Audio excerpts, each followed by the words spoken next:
The Game of Thrones and SWOT analysis. When it comes to SWOT analysis, there is a scene in the TV series, Game of Thrones, that has played over and over in my mind and best illustrates the adoption of SWOT into an actionable strategy and tactics. Let me give a brief background of the scene. A young lady, let's call her Puma, was training to be an assassin. The main trainer was a man, and there was an older female student, let's call her Belikesu, who did not like the young lady aka Puma, and often bullied her. Due to over-eagerness, Puma went blind at a time and had to sleep on the street, in a dark room under the bridge.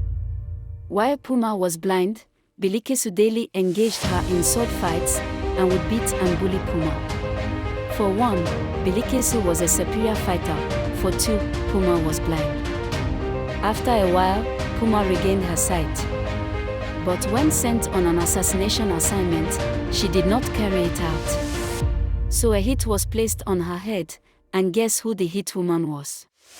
Well, it was Belikesu. Day after day, Puma ran from Belikesu to avoid being killed, because Puma knew she could not beat Belikesu in a fair sword fight.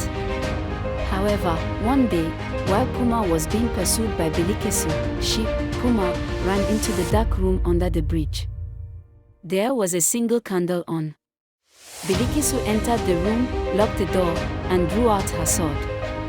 Puma picked up her sword, and waited for Belikesu to draw close to her. Just as the sword fight was about to begin, Puma flicked her sword at the candle, and plunged the room into darkness. Now the whole room was dark, with no single light, and the door was locked, no outside help. Guess who won? And that, my people, is SWOT analysis, and the adoption of SWOT into an actionable strategy and tactics. Thank you for coming to my TED Talk. Signed, Olumide Holloway, aka King Oliolo.